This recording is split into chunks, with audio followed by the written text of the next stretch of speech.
the Georgetown head coach, Patrick Ewing. My Hoya is joining us on the program. Coach, how much celebrating did you do after the win on Saturday? First of all, Dan, it's always great to be on.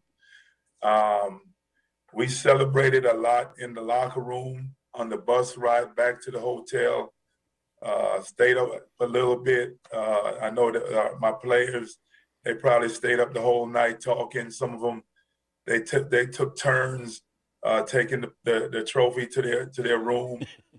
They left me. I took the ball with me in one of the nets. So, because I'm gonna get that put in my office. But we had a great night of celebration, and for what we have accomplished. But we're saving the rest of the celebration. Hopefully, when we get to the end of this road. Did it dawn on you as you're up on the ladder cutting down that net that you did that as a 19-year-old in the same building?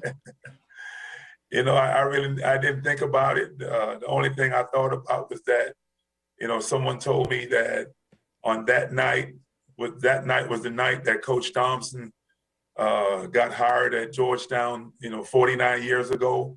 So that made it even more special to see how far we have come from him being the coach there on that day, and fast forward and all those decades later to us and me being the first to win it as a player and as a coach. You got that coach's postseason voice. That's a good thing. Yes, it was a lot worse on Saturday. It's starting to get a little better now. My players was like, I can't hear you. I can't hear you. Well, they might say that to you, at other times during the season. Coach, I couldn't hear what you were saying. Yeah, it could be good and bad. What was the pregame speech like before you played Creighton? I would say before we came to New York, we kept talking about taking steps. It has been a trying year for not only us but everyone in every sport. Shutdowns, COVID, people getting sick, all of those different things. But once we got locked in, and we just talked about taking steps. It was funny. Leading up to the Big East tournament, we had some terrible practices. So I'm like, oh my goodness, we're going to show up and not even compete. But they locked in. They took the steps that was needed. They came prepared and they came ready, and we got the job done. I don't know if I'm reading too much into this. I did text you after the game, but the security issue when you show up and they're checking to see your credential or asking for your credential. Did your team rally around that? Like, did they know what happened? They were there for the first time I got stopped, but I'm sure they weren't thinking about it. But it is what it is, Dan. Mr. Dolan and I, we talked about it. It's in the background. All I'm thinking about now is just doing the best job we can do to, one, get past Colorado and whoever is next. You should have worn your Knicks uniform before you played Creighton, just so they would know. How do they not know who you are? Well, and the second time I got stopped was I went to use the restroom, and I was walking back to the locker room, and because all these different teams are there, there's not enough locker rooms. So what our locker room was, they made a space right outside of the Knicks, one of the Knicks locker room, and made it into a locker room. So I was walking back from the locker room, and the lady was like, "I need your pass." And at first I got upset because I'm like, it's in the middle of the game, and then I said, "Miss, I'm not trying to be rude, but you see that picture you're standing right there. That's my picture right there. So I should need a pass." And anyway, I'm just going to the restroom and get back to the locker room. But it is what it is, Dan. People make mistakes. Not everybody know who I am. I understand that. I played there it's been a long time since I played there, but it ticked me off then. But it's in the past. He's Patrick Ewing. They got Colorado coming up on Saturday. Do you remember your first NCAA tournament game? No, I don't. It's been so long. I remember a lot of them, but I don't remember which team or who we played first. Did you enjoy playing? I know it may sound strange, but sometimes people do things because they're really good at it. But did you enjoy it? Oh, I love playing. It's funny because, moving here from Jamaica, I didn't know anything about basketball. I knew I was soccer. I wanted to be the next Pele. So I knew soccer and I knew cricket because, Jamaica was once colonized by the British. So when I moved to America and started playing basketball, I was terrible at it. I was 12 years old. I was 5'11", uncoordinated. And I wasn't very good. And they would laugh at me. They would tease me. One coach even told me that I would never be anything. And so if I listened to those negative things, I wouldn't have became the person that I became. And the reason why I kept playing it is because I love this game so much. I wasn't trying to be an NBA player or anything. I just realized that I love doing this thing that much that even if I never became great at it, I enjoy doing it. I'm not going to let anyone stop me from doing it. How were you at soccer? Were you any good at soccer? I thought I was good, but I was 12. Who knew? Did you ever talk to that coach who said you'd never amount to anything? I would see him when I would go back to Cambridge. I just would remember it, but I just left it alone. And, when you're trying to get through to kids and you have kids of your own, right? Do you think about what Coach Thompson was doing? And, now you're in his position where you're trying to relate to kids that you're a lot older than. I think you're, 59, 58 years of age or coming up on that? 58. Yeah. So, you're trying to relate to these kids. How hard is that?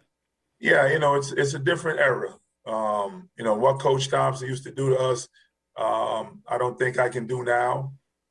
You talk to him, but I do some of the things that he did do. I still try to do, talking to him about life after basketball, talking to them about their education, talking about, everybody that plays college sport, their dream is to get to the NBA.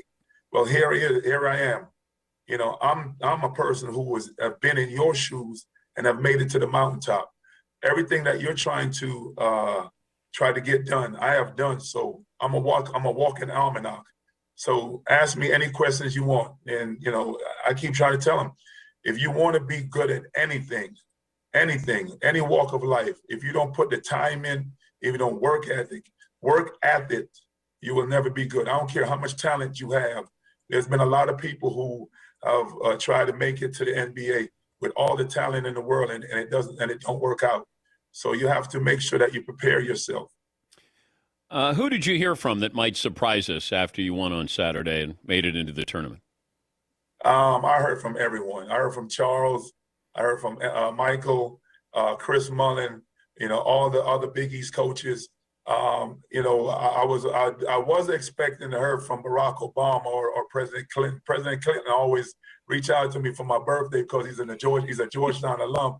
But I was waiting for that call. I didn't get it though. Wait, you didn't hear from Barack Obama or Bill Clinton? No. Well, I'm still waiting. Maybe they're waiting for when we win it all. I think they're waiting. They're waiting until after this Saturday when you face Colorado. You should why don't you go into the locker room prior to Colorado and just put on highlights of you at Georgetown? Just let your kids see, this is what basketball used to be all about. Well, they would probably think I'm bragging. All coaches just bragging. Some of them. Yes. It was funny. So I'm gonna tell you a quick story. So one of my players, he comes to me after practice. He's like, I think Tim Ego-Hefe would have dominated you back in college. And I said, really? Are you? What? Come on, I'm gonna have to go get you tested right now.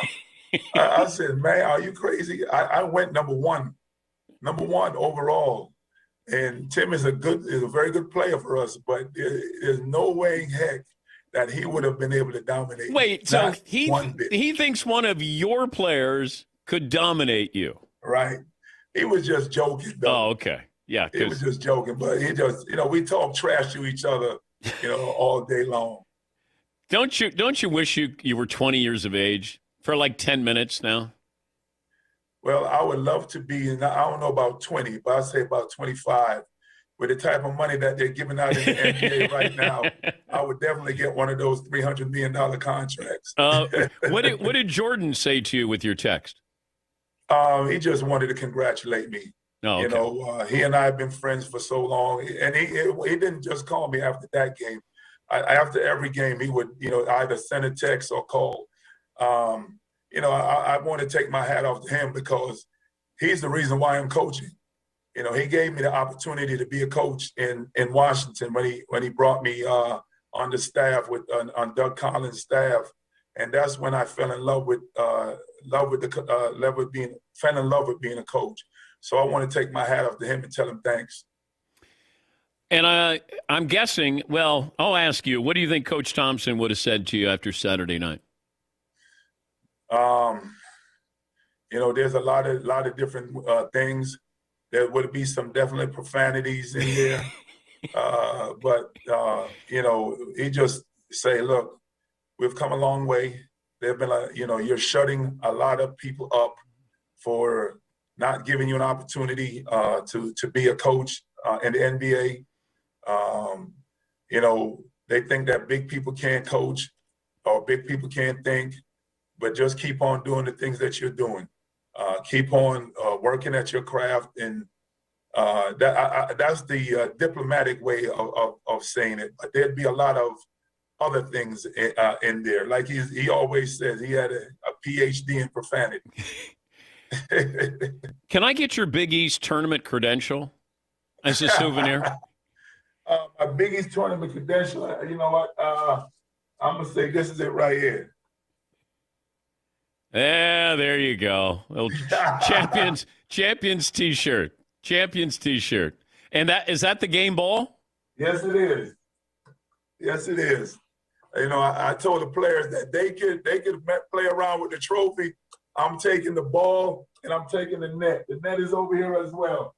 So all of this will be going in my office, put it in a case. And hopefully many more moments there. I know you got a good recruiting class coming in. Is Dikembe Mutombo's son coming into Georgetown next year? Yes, he is coming. Yes, he is coming. Did you have to go and recruit him? Did you have to go to Dikembe's house and recruit him? Well, unfortunately, because of the COVID, okay. we weren't able to go to his house. Since he's already signed his letter of intent, I can talk about him. Yes, he's coming. I'm looking forward to coaching him.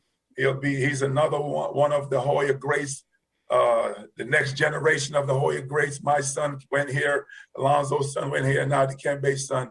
And I'm looking forward to the opportunity to coach him, kick him in his butt, and he tells me that he's better than his dad. So I said, we got a lot of work to do to get you there. What do you think when you see Dikembe in those Geico commercials? I say it's funny as heck. I said, boy, the first day I met you, I didn't understand a word you were saying. And still in this damn commercial, I don't understand a word you're saying. No. Not in my house. Yeah. Oh, he's such a goofball. Hey, congrats. Safe travels. Have fun against Colorado on Saturday. No, I appreciate it, Dan. I'm here stuck in my room. We're here quarantining, so I don't have too much to do. I really appreciate it. It's always great to be on your show. Thank you, buddy. That's Patrick Ewing. They got Colorado coming up on Saturday.